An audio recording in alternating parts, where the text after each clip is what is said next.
1 ঘণ্টা যাবৎ আমি মায়ের সাথে হঠাৎ বাবা চলে আসে। এমনিতেই বাবাকে দেখে আমি খুব ভয় পাই। শেষমেশ আমি কোনো উপায় না পেয়ে জানালার পর্দার আড়ালে লুকিয়ে পড়ি। এরপর আমার চোখের সামনে বাবা যা করল তা শুনলে আমি গ্যারান্টি দিয়ে বলতে পারি তোমাদের দাঁড়িয়ে যাবে। তাই তোমাদের দুটি পায়ে ধরে বলি, অন্তত আজকের এই গল্পটি শেষ পর্যন্ত দেখো। আমি সাজেদুল ইসলাম সাজ্জাদ, জাহাঙ্গীরনগর বিশ্ববিদ্যালয়ের প্রথম বর্ষের ছাত্র। ছোটবেলা থেকেই লেখাপড়ায় বেশ ভাল ছিলাম। নামাজ রোজা হতে শুরু করে সকল প্রকার ভালো কাজের আগে ছিলাম আমি। আমাদের ঢাকায় নিজস্ব ভাষা রয়েছে, বা বিজনেস করেন বা প্রাইমারি স্কুলে শিক্ষকতা করেন। আমার কোনো ভাইবোন নেই। বাবা মায়ের একমাত্র আদরের সন্তান আমি। সবকিছু ঠিকঠাকভাবে চলছিল আমার বিশ্ববিদ্যালয়ে ভর্তি হওয়ার আগ পর্যন্ত। জাহাঙ্গীরনগরে কোনো আত্মীয় স্বজন নেই। আমাদের মা খুব চাইছিল যেন আমাকে ঢাকার ভেতরে কোনো প্রাইভেট ভার্সিটিতে ভর্তি করে দেওয়া হয়, কিন্তু আমি বা বাবা তা চাইনি। দুর্ভাগ্যবশত আমার ঢাকার কোথাও চান্স না হওয়ার কারণে জাহাঙ্গীরনগরে ভর্তি হতে হয়। ভার্সিটি এলাকার কাছাকাছি একটা বাসা ভাড়া করে আমি আর আমার আরও 2জন ক্লাসমেট একসাথে থাকতে শুরু করি। প্রথম দিন থেকেই বুঝতে পারলাম আমার রুমমেটরা মোটেও সুবিধার নয়। একদিন টিভির ঘরে গিয়ে দেখি 2জন ভিডিও দেখছে। ডিভাইসগুলো আমার, কিন্তু আমাকে জিজ্ঞাসা করার প্রয়োজন তারা মনে করেনি। আমি গিয়ে জিজ্ঞেস করলাম, কি হচ্ছে এসব? আরে দোস্ত, তুই কি লজ্জা পাইতেছোস নাকি ভদ্র শাস্তি স্বস্তি? উল্টাপাল্টা ববি না, খবরদার। আমার জিনিসে আমার পারমিশন ছাড়া হাত দিলে হাত কেটে দেব। তোদের কসম। মামা, রাগ করছিস কেন? আচ্ছা, আর ধরুন না। ভার্সিটিতে গিয়া খালি খুঁজে তোর কিছু নাই, এই লাইগা তুই দেখো না। হা, লিজার সামনেই করলে তো তোর চান্সই নেই। আর হো হো হো, এসপি ভার্সিটি টান্স কেন? আচ্ছা, যা করতে স্কোর, কিন্তু যা যেমন ছিল সেভাবে রাখবি। লিজা আমার ক্রাশ, ওকে আমি পড়ানোর ধান্দায় আছি। এটা লিজা ও জানে। ওকে মামা, প্যারা নাই। এভাবেই শুরু। কৌতূহলবশত আমি ওদের সাথে দেখা শুরু করি। এসব নিয়মিত সময় ভালোই কাটবে। অনেক বিষয় নিয়ে আমরা আলাপ করি। সেখান থেকেই আমার মাকে নিয়ে আমার মধ্যে ফ্যান্টাসি তৈরি হয়। ধীরে ধীরে এই চিন্তা আরও গভীরভাবে মাথায় গেঁথে বসে। ইতিমধ্যে ফাইনাল পরীক্ষা শেষ হয়ে গেছে। রেজাল্ট বেশ ভালো এসেছে। এবার নিজ বাসায় যাব। কিছুদিনের জন্য মাথার মধ্যে একটাই চিন্তা, এই 1 মাসে মাকে কিভাবে আমার হাতের মুঠোয় নিয়ে আসব। এবার মার বর্ণনায় আসি। নাম ফারজানা ইসলাম রুমি। মার বয়স প্রায় 40। বড়লোকি মেয়ে, কোটিপতি স্বামী, পড়াশোনায় অনেক উঁচু, তাই মার হাঁটাচলা কথাবার্তার ধরন এমন ছাপ। মা 5 ওয়াক্ত নামাজ পড়েন, স্কুলে পড়ান, বাসায় নানা কাজ করেন। তাই মার বয়স বোঝাই যায় না। গায়ের রং ফর্সা, বা বাহিরে গেলে এলাকার প্রত্যেকটা ছেলে হা করে তাকিয়ে থাকে। যদিও আমি কখনোই মাকে এভাবে ভাবতাম না, কিন্তু জাহাঙ্গীরনগর এই 2 বন্ধুর পাল্লায় পড়ে নিজের বিবেককে গোল্লায় ভাসিয়ে দিলাম। আজ ঢাকায় নিজের বাসায় এসেছি। রাত হয়ে গিয়েছে। বাবা মা দুজনই উপস্থিত ছিল। বাবার সাথে হ্যান্ডশেক করলাম, আমার সাথে কোলাকুলি করলাম। তাকে ছাড়ার সময় মধ্যে আলতো করে ঘষে দিয়ে এলাম, এমন ভাবে দিলাম যাতে টের না পায়। মা চমকে গেলেও কিছু প্রকাশ করলেন না। অ্যাক্সিডেন্ট ভেবে উড়িয়ে দিলেন। একসাথে ডিনার করতে বসে আমার জাহাঙ্গীরনগরের লাইফ থাকার হালচাল, বাবার বিজনেস, এসব নিয়ে আলাপ করতে থাকলাম। আলাপের মাঝে মাঝে প্রাইমার দিকে তাকাচ্ছিলাম, তবে বাবা খেয়াল করেননি। আমার চেহারা খুব ফ্যাকাশে হয়ে গেল। খাওয়া দাওয়া শেষে আমরা গেস্ট রুমে কিছুক্ষণ আড্ডা দিতে বসলাম। বাবা হঠাৎই বড় একটা উপকার করে বললেন, উনি আজ সারাদিন কাজ করে টায়ার্ড, এখন ঘুমিয়ে যাবেন। ব্যাস, গেস্ট রুমে এবার আমি আর মা একা। কিছুক্ষণ এটা সেটা নিয়ে গল্প করার পর 2জন একসাথে সোফা ছেড়ে উঠলাম। মাকে হঠাৎ পিছন থেকে ধরে বললাম, মা, আমি তোমাকে ভালোবাসি। এভাবে ধরে আছিস কেন? ভালো তো আমিও তোকে বাসি রে পাগল। মা, এই ভালোবাসা নয়, তোমাকে আমি অন্যভাবে ভালোবাসতে চাই, যেমনটা বাবা তোমাকে এককালে বাস্তব যেভাবে আমি হয়েছি। এখন যে বাবা পারেন না সেটা তো আমি জানি না। তুই কি বলছিস এগুলো? মা আমার হাত 2টা নিচে নামিয়ে ঘুরে দাঁড়ালেন। আমি জানি আমি কি বলছি মা। তোমার একটা চাহিদা রয়েছে, এখনই উত্তর দিতে হবে না। তুমি ভেবেচিন্তে উত্তর দিও আমায়। আমি তো আর উড়ে যাচ্ছি না। এই বলে হামি দিয়ে আমার রুমে চলে আসলাম। মা ওখানে কিছুক্ষণ হতভম্ব হয়ে দাঁড়িয়ে রইল। আমি নিজের ঘরে শুয়ে বারবার চিন্তা করছিলাম, এভাবে অ্যাপ্রোচ করাটা কি ঠিক হলো কিনা। কিন্তু আমি জানি মা বাবাকে বলবেন না। কারণ আমি ছোটবেলা থেকে খুবই বাধ্য ছেলে ছিলাম, আমাকে মা সম্পূর্ণ ভিন্ন রূপে চেনেন। তাই এই রূপটা দর্শন করার পর খানিকটা হিমশিম খায় স্বাভাবিক। পয়সা মাটিতে ফেলে দিয়েছি। এখন দেখি কতদূর পর্যন্ত গড়ায়। পরদিন আমি ঘুম থেকে উঠলাম খুবই সকালে, কিন্তু বাসায় এখনও সেটা কেউ টের পায়নি। মা বাবাকে নাস্তা করিয়ে বিদায় দিয়ে দিলেন। এরপর মার ঘরে উকি দিলাম। দেখলাম মা একটা হিজাব পরে রয়েছেন। মা কখনো ঘরের মধ্যে হিজাব পরেন না। নিশ্চয়ই আমার জন্য এমন কাজ। মা বিট বিট করে নিজের সাথে কথা বলছিলেন। আমি নিজের কানকে বিশ্বাস করতে পারছি না, আমার নিজের গর্ভের ছেলে আমাকে এভাবে প্রস্তাব দিতে পারে। আমি কি ওর বাবাকে জানাব? না থাক, ওর বাবার এমনি হার্টের প্রবলেম, এসব বললে কোনো সময়ে কি করে বসে। হে আল্লাহ, আমাকে শক্তি দাও, এসব অপকর্ম হতে আমাকে রক্ষা করো। আমি নিজের রুমে চলে এলাম। পরবর্তী চাল খুব সাবধানে ফেলতে হবে। মাকে দেখলাম বাইরে চলে গেলেন, সম্ভবত স্কুলে পড়াতে। অন্য সময় মার 12টায় চলে আসার কথা, কিন্তু আজ 2টা গেল, তাও আসছে না। অবশেষে উনি এলেন। আমি হাসি মুখে দরজা খুলে দিলাম, ওইসব প্রসঙ্গে আসতে দিলাম না। বললাম, মা তুমি কি সত্যিই গিয়েছ? হ্যাঁ বাবা, দেখ তোর জন্য কিছু টি শার্ট এনেছি। থ্যাংক ইউ মা, দাগগুলো আমার হাতে, তুমি রেস্ট করো। মা একটু প্রশান্তির হাসি দিয়ে চলে গেলেন।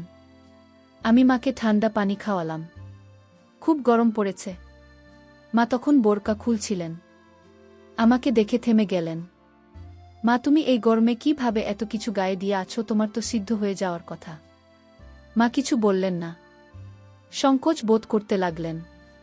আমি মার কাছে এসে বললাম, মা আমি তোমাকে আর জ্বালাব না, প্রমিস। যদি এখন তুমি আমাকে একটু ধরতে দাও। বাবা এমন করিস না প্লিজ। মা এখানে কোনো জোরাজুরি নেই, আমি সামান্য একটু ধরতে চাই মা, আমি তো বাইরের কেউ না। মা কিছুক্ষণ চুপ করে রইলেন। এরপর বললেন, ধর, কিন্তু এই ধরা পর্যন্তই, আর কিছু না, খবরদার। আমার লক্ষ্মী মা। মা অনেক ধন্যবাদ। দেখেছ তুমি অকারণে ভয় পাচ্ছিলেন। আমি কি তোমাকে কোনো কষ্ট দিয়েছি বলো? মা চুপ করে রইলেন। নীরব সম্মতি। পরীক্ষার পর বিরাট ছুটি চলছে, তাই মার কাছাকাছি থাকার জন্য মায়ের স্কুলে খণ্ডকালীন শিক্ষকদের চাকরি নিয়েছি। স্কুল আমাদের বাসা থেকে প্রায় 3 কিলোমিটার দূরে। আমার বাইক আছে, তা দিয়ে স্কুলে যাতায়াত করি। মাঝে মাঝে মাকে নিয়েও স্কুলে যায়। নার্সারি থেকে 5ম শ্রেণীর শিক্ষার্থী রয়েছে স্কুলে। আমি গণিত শিক্ষক হিসেবে যোগ দিই। 1 মাস ক্লাস নিতে পুরো স্কুলে আমার সুনাম ছড়িয়ে পড়ে। বাচ্চাদের অভিভাবকরা তাদের সন্তানদের প্রাইভেট পড়ানোর জন্য অনুরোধ করতে থাকে। আমি প্রথমে প্রাইভেট পড়াব না বলি, কিন্তু অভিভাবকদের অত্যাধিক অনুরোধের জন্য শেষে রাজি হই। যেহেতু এখন হাতে অন্য কাজ নেই, তাই একটা ব্যাচ পড়ানো শুরু করি। 3 থেকে 4 জন বাচ্চাকে পড়াই স্কুল ছুটির পর। এদের মধ্যে একটা ছেলের নাম ফাহিম, খুবই দুষ্টু।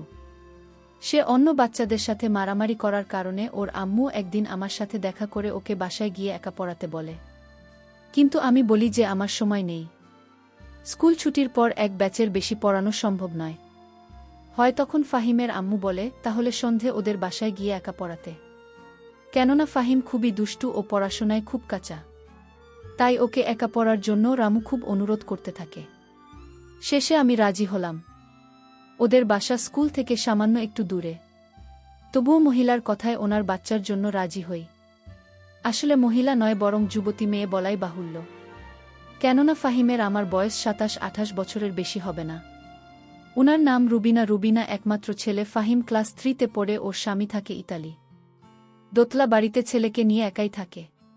তো প্রতিদিন স্কুল টিউশনি শেষে বাসায় ফিরে দুপুর 2টায় বাসায় এসে খাওয়া বিশ্রাম শেষে সন্ধ্যার দিকে বাইক নিয়ে রুবিনার বাসায় যায়। ওর ছেলেকে পড়াতে বলে রাখি যে রুবিনা ভালোই স্বচ্ছ, স্বামী ইতালি থাকায় ভালোই আছে। আমাকে 5,000 টাকা টিউশনের জন্য দেবে, আর তার সঙ্গে বাইকের তেলের খরচের জন্য এক্সট্রা টাকাও দেবে। এত অফার পেয়ে রাজি হয়ে যায়। তো নিয়মিত ওদের বাসায় গিয়ে ওর ছেলেকে পড়াতে লাগলাম। পড়ার মাঝে প্রতিদিনই বিভিন্ন খাবার, ফল ইত্যাদি দেখার জন্য। মাঝে মাঝে রাতের খাবার খেয়ে আসি ওদের বাসা থেকে। আমি লক্ষ্য করি আমার প্রতি রুবিনার একটা দুর্বলতা রয়েছে, কিন্তু সেটা ওকে বুঝতে দিলাম না। সে প্রায়ই আমাকে বিভিন্ন ইশারা ইঙ্গিতে আমার দৃষ্টি আকর্ষণের চেষ্টা করে। আমি দেখতে সুদর্শন, ফর্সা ও লম্বা, বয়স 20 বছর। যেহেতু রুবিনার স্বামী বিদেশ তাই সে একা এবং আমি স্মার্ট একটা ছেলে। তাই আমার প্রতি ওর আকর্ষিত হওয়াটা স্বাভাবিক। আমার বয়স 20 হলে আমাকে দেখতে প্রায় 24-25 বছরের যুবক মনে হয়। কেননা মুখে খোঁচা খোঁচা দাড়ি ও আমার সাজ্জাদ ব্যক্তিতে বড়দের মতো আচরণ ফুটে ওঠে। তাই রুবিনা ও আমার প্রতি আকর্ষণ ফিল করে। রুবিনা দেখতে খুবই ভালো। দেখতে তামিল নায়িকা আনুশকা শেঠির মতো হুবহু। লম্বায় 5 ফুট 6 ইঞ্চির মতো হবে। আমি লক্ষ্য করি সে প্রতিদিন টাইপ করে, আমি ইতস্তত ফেল করলেও সে আমার সামনে ঘুরঘুর করে। কিছুক্ষণ পরপর এটা ওটা খাবার ছেলের খাতা কলম নিয়ে আসে। আর আমার দিকে লক্ষ্য রাখে যেন আমি ওর দিকে তাকাই। আমি সব বুঝতে পারলেও রুবিনাকে কিছু বুঝতে দিলাম না। এভাবেই প্রায় 1 মাস চলে গেল। আমি স্কুলের চাকরি ছেড়ে দিলাম। কিন্তু রুবিনার ছেলেকে পড়াতে থাকলাম। এই 1 মাসে রুবিনার সাথে আমার ভালো সখ্যতা গড়ে উঠেছে।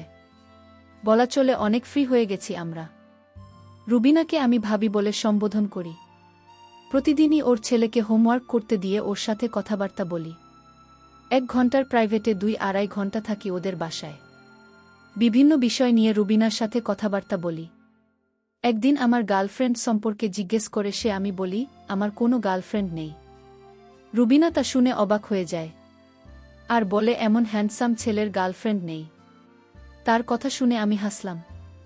রুবিনা বলে, আমার বয়স যখন 15 তখন আমার বিয়ে হয়। কোনো দিন প্রেম করার সুযোগ পাইনি। হ্যাঁ। আমি বললাম, সমস্যা কি, আপনার স্বামীর সাথে প্রেম করবেন? আমার স্বামী 2-2.5 বছর পর পর দেশে আসে। প্রেম করার সুযোগ নেই। স্বামী প্রবাস থাকলে এটা একটা সমস্যা। হ্যাঁ যাক, বাদ দাও। দুঃখের কথা। তোমার কথা বলো, ভার্সিটিতে ভর্তি হয়েছ? জাহাঙ্গীরনগর বিশ্ববিদ্যালয়ে ভর্তি হলাম ও জাহাঙ্গীরনগর, সেখানের পরিবেশ খুব সুন্দর হয়। কিছুদিন পর ক্লাস শুরু হবে। ও আচ্ছা সাজ্জাদ, সামনের শুক্রবারে কি তুমি ফ্রি আছো? হ্যাঁ কেন? ফাহিম বলল, কোরবানির ঈদের পর ঘুরতে যাবে কোথাও? গতকাল তো ঈদ গেল। এখন স্কুল ছুটি। তাই সে বায়না ধরেছে নন্দন পার্ক যাবে।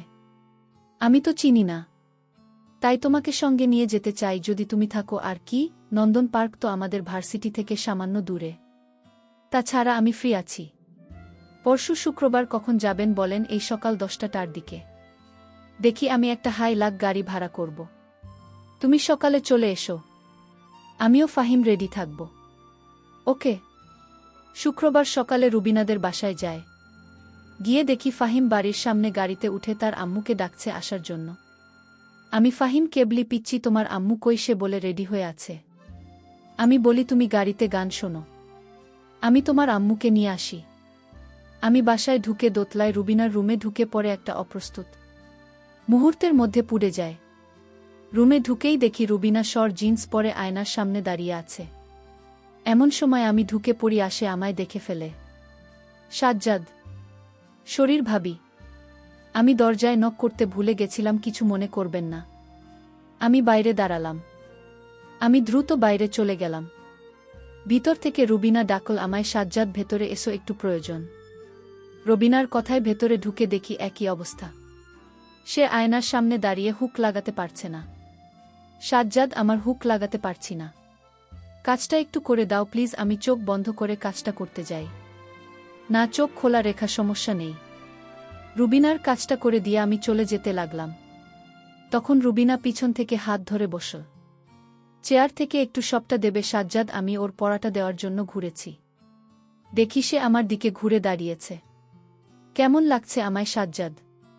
আমি কিছু বললাম না, শুধু দিলাম আমি রুবিনাকে ও টপ দিয়ে পড়তে বললাম। রুবিনা এবার আমার হাতে টান দিয়ে আমাকে ওর উপর ফেলে দিল। দুজন বিছানায় পড়ে গেলাম। আমি উঠে যেতে লাগলাম, কিন্তু রুবিনা আবার আমায় ওর উপর ফেলে দিয়ে বলল, আমায় তোমার কেমন লাগে সাজ্জাদ? রুবিনা, এসব ঠিক না।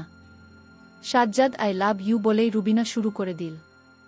আমি এক সময় রুবিনাকে ছাড়িয়ে উঠে দাঁড়িয়ে বলি, রুবিনা প্লিজ থামো, এসব ঠিক না। কেন সাজ্জাদ, আমি কি দেখতে খারাপ? আমি কি তোমার ভালোবাসা পেতে পারি না? প্লিজ রুবিনা, তুমি বিবাহিত বলে আমি বাইরে চলে গেলাম। বাইরে গিয়ে আমি গাড়িতে উঠলাম। কিছুক্ষণ পরে রুবিনা গাড়িতে উঠল। আমি সামনের সিটে ও রুবিনা এবং ফাহিম পিছনের সিটে বসল। আমি ড্রাইভারকে বললাম গাড়ি ছাড়তে। গাড়ি চলতে লাগল। রুবিনার কোনো সারা শব্দ পেলাম না, দম মেরে বসে আছে। ফাহিম ট্যাবে গেম খেলছে। আমি সানগ্লাস চোখে দিয়ে গাড়ির লুকিং গ্লাস দিয়ে রুবিনার দিকে তাকালাম। দেখলাম মন ভার করে বাইরের দিকে তাকিয়ে আছে। আমরা সকাল 10:30 নন্দন পার্কে পৌঁছালাম। গাড়ি থেকে নেমে গাড়ি পার্ক করতে বললাম ড্রাইভারকে। আমি 3 জনের জন্য 3টি টিকিট কেটে আনলাম। ঈদের ছুটিতে প্রচণ্ড ভিড় এখন। আমি ফাহিমের হাত ধরে লাইনে দাঁড়ালাম। রুবিনা আমার পিছনে। এতক্ষণ আমাদের মধ্যে কোনো কথাবার্তা হয়নি। অবশেষে নন্দন পার্কের ভেতরে ঢুকলাম আমরা। ভেতরে ঢুকে বিভিন্ন রাইড নিতে লাগলাম। ভিড়ের মধ্যে লাইনে দাঁড়িয়ে রাইড নেওয়া খুবই কষ্টসাধ্য। তবুও প্রায় 10-12টা রাইড নিলাম আমরা। ফাহিম দেখলাম খুব খুশি। রুবিনা মন ভার করে শুধু আমাদের সঙ্গ দিচ্ছে। দুপুর একটা ক্যান্টিন থেকে সামান্য খাওয়া দাওয়া করলাম আমরা। ঘুরতে ঘুরতেই বিকেল হয়ে এল। এমন সময় ফাহিম বায়না ধরল, ওয়াটার স্লাইডিং করবে ও পুলে গোসল করবে। তো কি আর করা, নেমে পড়লাম ওয়াটার কিংডমে। এক্সট্রা কোনো কাপড় না নেওয়ায় প্যান্ট পরে নেমে পড়লাম আমিও ফাহিম পুলে। ফাহিম ও রামুকে পুলে নামানোর জন্য পা ধরে টান মারে রুবিনা আমার উপর এসে পড়ে। আমি ওকে কাজ করে ফেলি ও সরিয়ে বলি, কিন্তু সে কিছুই বলে না। আমি ফাহিমকে নিয়ে পুল এ খেলা করতে থাকি। আমি ফাহিমকে নিয়ে স্লাইডিং এর জন্য টিউব দিয়ে উপরে যাই। এমন সময় দেখি নিচে কয়েকজন বখাটে ছেলে রুবিনাকে ঘিরে আছে নিয়ে আজেবাজে কথা বলছে, যেমন একা নাকি আমরা আছি ইত্যাদি। এসব দেখে ফাহিমকে বলি, তুমি এখানে দাঁড়াও, আমি আসছি। আমি সোজা রুবিনার কাছে চলে যাই এবং গিয়েও কে আড়াল করে দাঁড়িয়ে এক বখাটে মুখে মারি খুশি। এই দেখে বাকি 45 জন আমাকে ঘিরে ধরে এবং আমাকে এলোপাথারি মারতে থাকে। তা দেখে রুবিনা চিৎকার করলে সিকিউরিটি গার্ডরা এসে আমাকে উদ্ধার করে। সিকিউরিটি গার্ড বলে যে কি হয়েছে। আমি বলি যে এই বখাটেরা আমার বুকে বিরক্ত করছিল, তাই ওদের বাধা দেওয়ায় আমার উপর আক্রমণ করে। রুবিনাকে আমার বুকে বলে সে চমকে ওঠে। অতঃপর সিকিউরিটি গার্ডরা বখাটেদের নিয়ে যায়, আর আমিও ফাহিম ও রবিনাকে নিয়ে বের হয়ে আসি। খুব ব্যথা লাগছে, ক্লিনিকে চলো যাই। আমি বললাম, আরে না, কিছু হয়নি আমার। এ সময় পার্ক কমিটির কিছু লোক আমাদের সামনে এসে বলে যে আপনারা চাইলে ওই বখাটেদের বিরুদ্ধে সাজ্জাদ যোগ করতে পারেন এবং আমরা ওদের নামে থানায় মামলা করব। আমি বললাম, থাক, এত ঝামেলার দরকার নেই বলে আমরা চলে এলাম। গাড়িতে উঠে রওনা দিলাম। বাড়ির উদ্দেশ্যে সন্ধ্যা হয়ে এসেছে। আবার আকাশ কালো হয়ে বজ্রপাত হচ্ছে। মনে হলো ঝড় হবে। মাঝপথে বিশাল বৃষ্টি শুরু হলো। বাসায় পৌঁছলাম ততক্ষণে রাত 8টা বাজে। গাড়ি থেকে নেমে ফাহিমকে কোলে নিয়ে ওদের বাড়িতে ঢুকলাম। পুলে গোসল করে ও এখন বৃষ্টিতে সবাই পুরো ভিজা। ফাহিমকে নামাতেই দেখি গাড়িওয়ালা গাড়ি নিয়ে চলে গেল। আমি পেছন থেকে ডাকলাম, ওই থাম, আমি বাসায় যাব কিভাবে? রবিনা তখন বলল, বাইরে খুব ঝড় আর রাত অনেক হয়েছে, আজ রাতে এখানে থেকে যাও। তাছাড়া এমন সময় এত দূরে যেতে পারবে না। আমি বললাম, না, থাকা সম্ভব না বলে ফোন খুঁজতে লাগলাম। প্যান্টের পকেটে যে ফোনটা ছিল খেয়ালই করেনি, পানিতে ভিজে নষ্ট হয়ে গেল। তাই রুবিনাদের বাসায় আজ রাত থাকতে হবে। রুবিনা আমাকে দোতলায় একটা রুম দেখিয়ে বলল, এই রুমে থাকি তুমি। আগে বাথরুমে গিয়ে গোসল করে আসো। কাপড় পুর অভিযান পরব কি? তুমি বাথরুমে যাও, আমি ব্যবস্থা করছি। আমি বাথরুমে কাপড় খুলে গোসল সেরে বাইরে এসে দেখি একটা তোয়ালে আর রুবিনার টি শার্ট রাখা বিছানায়। কি আর করা, টি শার্ট পরে তোয়ালে লুঙ্গির মতো পরলাম। খিদে পেয়েছে খুব।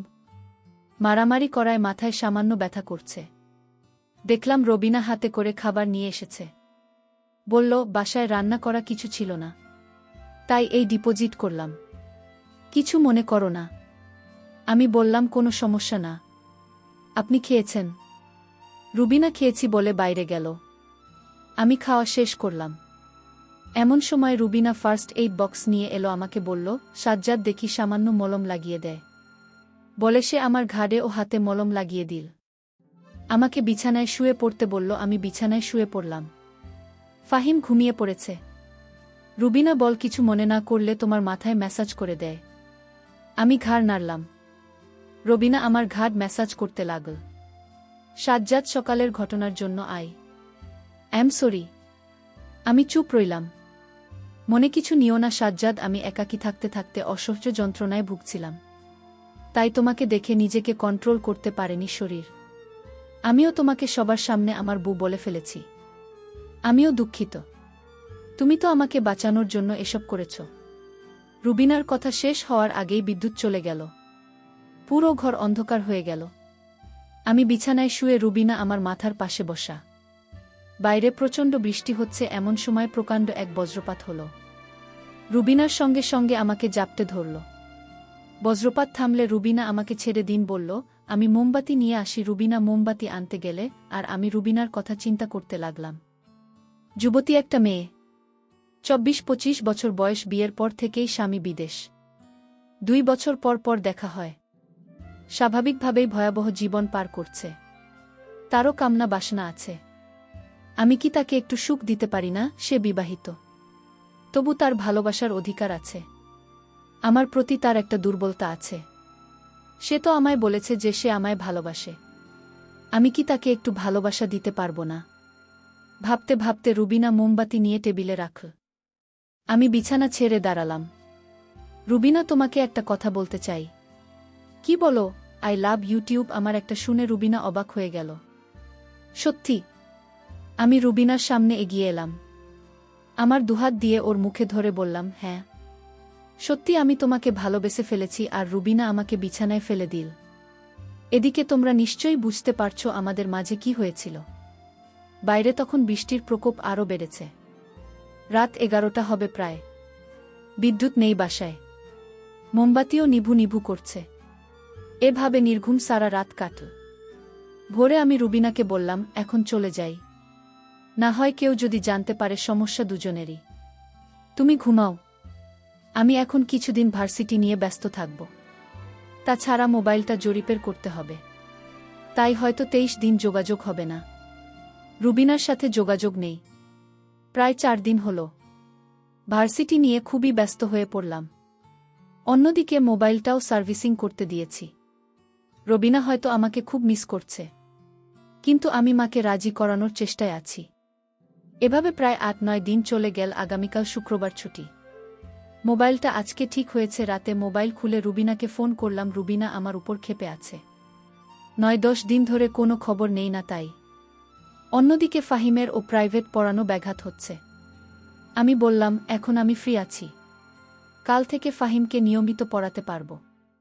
আর রুবিনাকে ও দেখব। আজকে সন্ধ্যায় রুবিনাদের বাসায় গেলাম।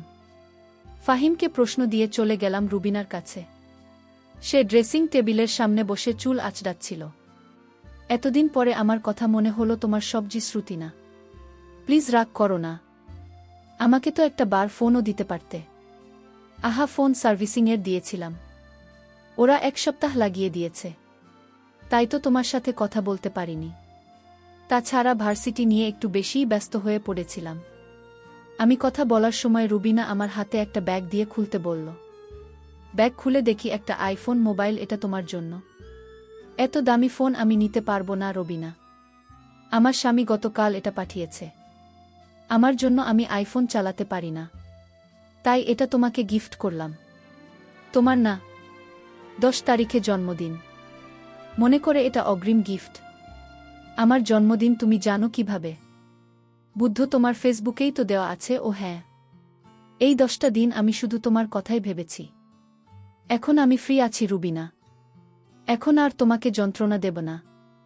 হঠাৎ ফাহিমের ডাক শুনলাম, স্যার হোমওয়ার্ক শেষ। আমি রুবিনাকে বললাম, অপেক্ষায় রইলাম তোমার।